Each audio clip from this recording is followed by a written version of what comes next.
उम्मीद करती हूँ आप सब बहुत अच्छे होंगे। आज अर्थशास्त्र की मेरी पहली क्लास है।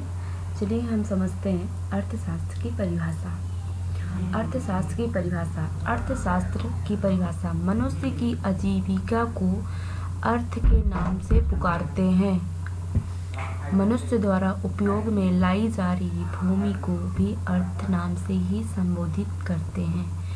ऐसी भूमि को ग्रहण करने और उसकी सुरक्षा करने वाले साधनों का विवेचन करने वाले शास्त्र को अर्थशास्त्र कहते हैं। हम अर्थशास्त्र का मतलब समझते हैं। अर्थशास्त्र हमारी ज़रूरत अनलिमिटेड है और रिसोर्स यानी संसाधन वो कम है। यानी कि अर्थशास्त्र की आवश्यकता की हुई अर्थशास्त्र की आवश्यकता यानी हमारी ज़रूरत है ना। फॉर एग्जांपल गांव में एक फैमिली है जिसकी छोटी सी ज़मीन है जो कि खेती करके ज़रूरत पूरी करता है। जैसे एक और एग्जांपल देखते हैं, एक टीचर है जो स्किल्स यूज़ करके अपनी ज़रूरत पूरी करता है ना। हम कह सकते हैं कोई भी ऐसी चीज़ जिसका हम उपयोग कर रहे हैं वो रिसोर्स है ना, सीमित संसाधन। यानी यही हमारी अर्थशास्त्र की परिभाषा है। हमारी आवश्यकता, अर्थशास्त्र की आवश्यकता हमारी इच्छाओं पर डिपेंड हुई, इसलिए अर्थशास्त्र बनी है ना।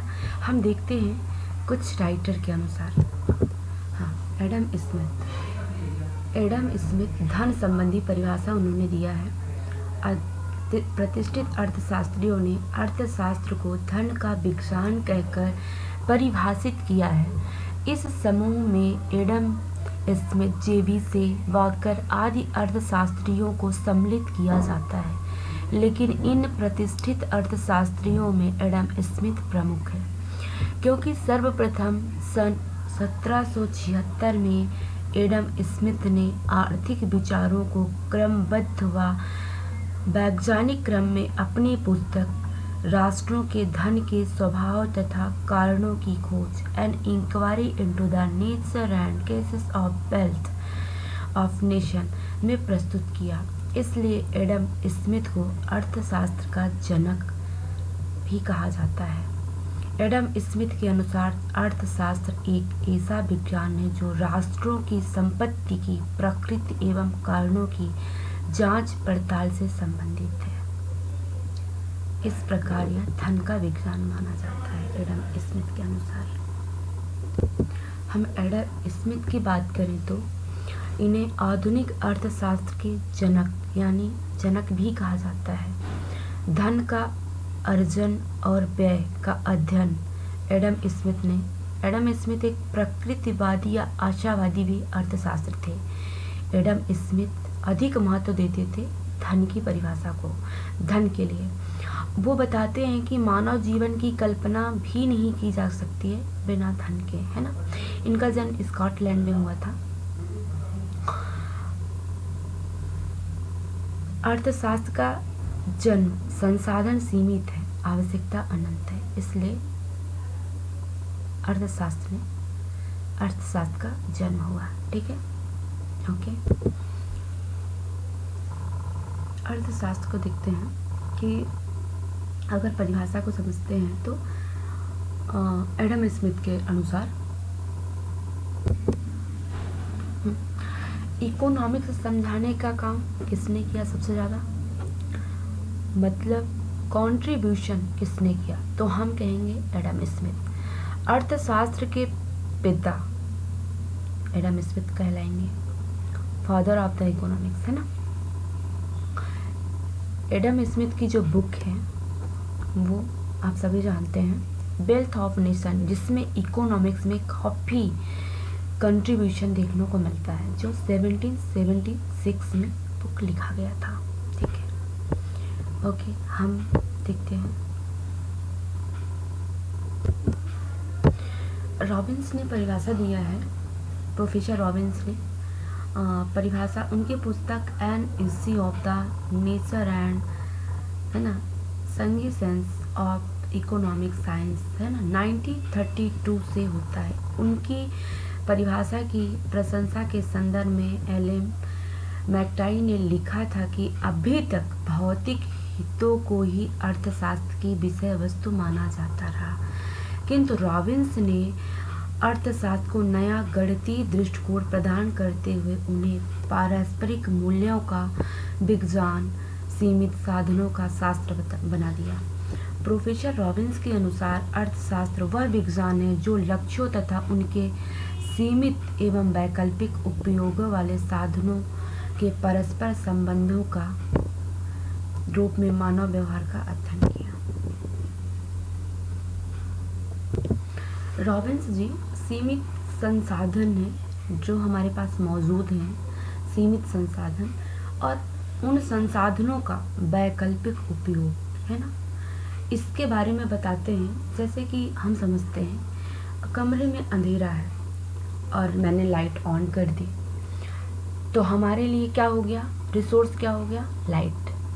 कोई भी ऐसी चीज़ जिसे हम अपनी ज़रूरत पूरी कर रहे हैं वो रिसोर्सेस कहलाती हैं।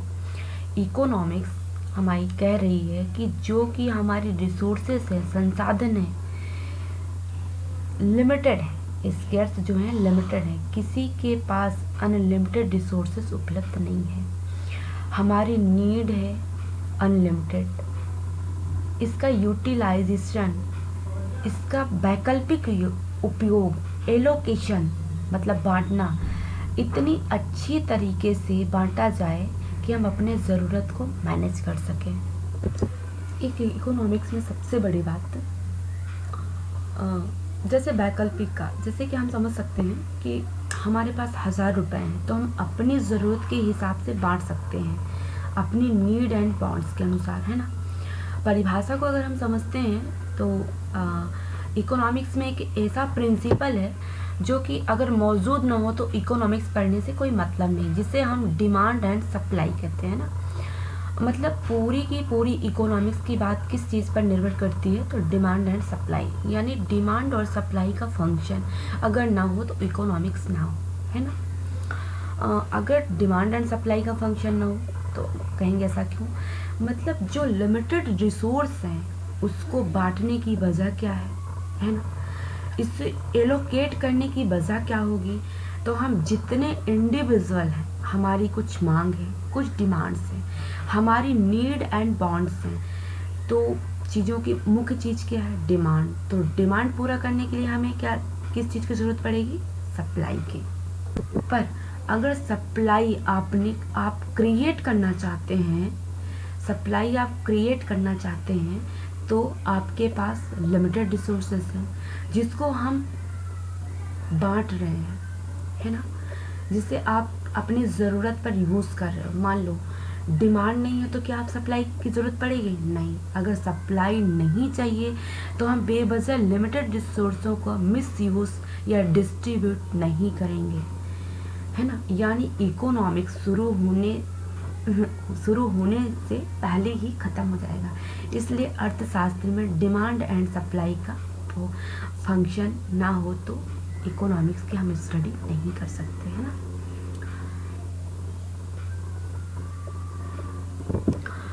अगर हम इकोनॉमिक्स के पार्ट की बात करते हैं कि कितने भाग में है, तो 2 भाग हैं, एक समष्टि, एक व्यष्टि। समष्टि मतलब व्यापक और व्यष्टि मतलब सूक्ष्म। तो हम इसे समझते हैं। आर्थिक समस्याओं का विश्लेषण प्रायः 2 दृष्टिकोण में किया जाता है, व्यष्टि सूक्ष्म विश्लेषण माइक्रो एनालिसिस तथा समष्टि व्यापक विश्लेषण, है ना, मैक्रो एनालिसिस। विश्लेषण की इन दोनों रीतियों के आधार पर ही अर्थशास्त्र को आधुनिक समय में 2 भागों में बांटा जाने लगा है, व्यष्टि अर्थशास्त्र यानी माइक्रो इकोनॉमिक्स और समष्टि अर्थशास्त्र यानी मैक्रो। व्यष्टि अर्थशास्त्र का संबंध व्यष्टि अर्थशास्त्र मतलब व्यक्तिगत इकाइयाँ, जैसे एक व्यक्ति, एक फर्म, एक उद्योग, एक वस्तु का मूल्य इत्यादि के अध्ययन से होता है।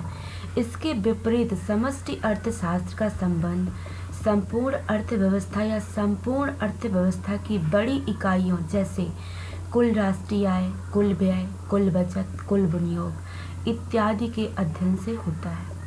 आर्थिक विश्लेषण के ये दोनों स्वरूप वर्तमान में अत्यधिक प्रचलित हैं। सर्वप्रथम इन शब्दों का प्रयोग ओस्लो विश्वविद्यालय के विद्वान रैगनर फिश ने किया था, है ना। तो हम माइक्रो को समझते हैं एग्जाम्पल के थ्रू।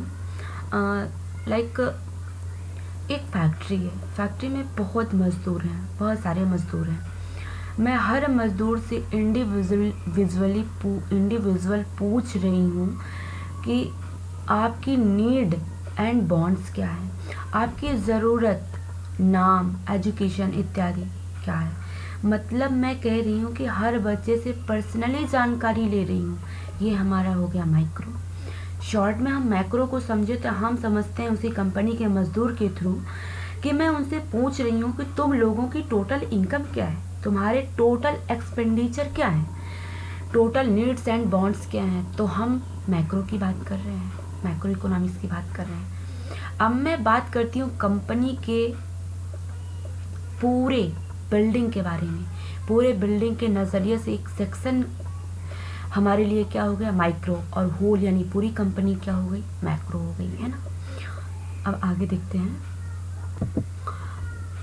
व्यष्टि अर्थशास्त्र। व्यष्टि अर्थशास्त्र आर्थिक विश्लेषण की उस शाखा को कहते हैं जो व्यक्तिक या विशिष्ट आर्थिक इकाइयों तथा अर्थव्यवस्था के छोटे भागों का, उनके व्यवहारों तथा पारस्परिक संबंधों का अध्ययन करता है ना।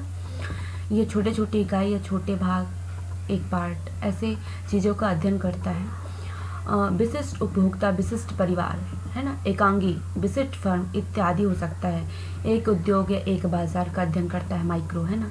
व्यष्टि अर्थशास्त्र का क्षेत्र है एक उद्योग, बहुत सी फर्म तथा बाजार, अनेक उपभोक्ताओं। व्यष्टि अर्थशास्त्र यानी बहुत सारी चीज़ों का अध्ययन करता है, मांगों का योग है। इस दृष्टि में उद्योग अथवा बाजार व्यक्तिगत इकाई नहीं होती, परंतु इनको संपूर्ण अर्थव्यवस्था का छोटा भाग माना जाता है ना, small section of the economy, है ना। माइक्रो को प्रोफेसर बोल्डिंग के अनुसार कहते हैं व्यष्टि अर्थशास्त्र विशिष्ट फर्म, विशिष्ट परिवार, व्यक्तिगत कीमतों, मजदूरियों, आयों, व्यक्तिगत उद्योगों एवं विशिष्ट वस्तुओं का अध्ययन करता है। कैसे हम समझते हैं।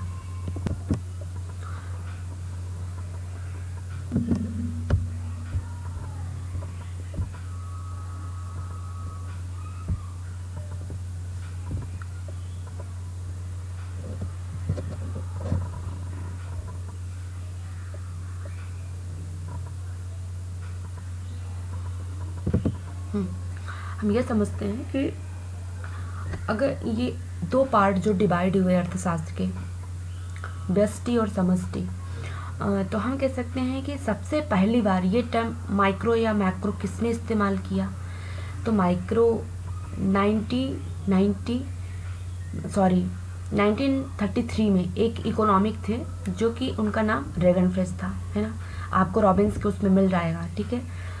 और इकोनॉमिक्स के फील्ड के नोबल मेमोरियल प्राइज़ भी मिला था इनको 1969 में। और उनके बाद एक जैन टिनबर्गर के थे, इन दोनों की ही प्राइज़ मिला था, नोबेल प्राइज़ मिला था, नोबल मेमोरियल प्राइज़। अगर हम इकोनॉमी और इकोनॉमिक्स का डिफरेंस समझते हैं तो शॉर्ट में हम समझते हैं तो इकोनॉमी का मतलब होता है प्रैक्टिकल, और इकोनॉमिक्स का मतलब है थियरी पार्ट, है ना। तो गाइस आज की क्लास कैसी रही आप कमेंट्स करके ज़रूर बताएं, और अगर मेरे लेक्चर पसंद आए तो प्लीज़ लाइक एंड सब्सक्राइब करें, ज़रूर करें। Thank you.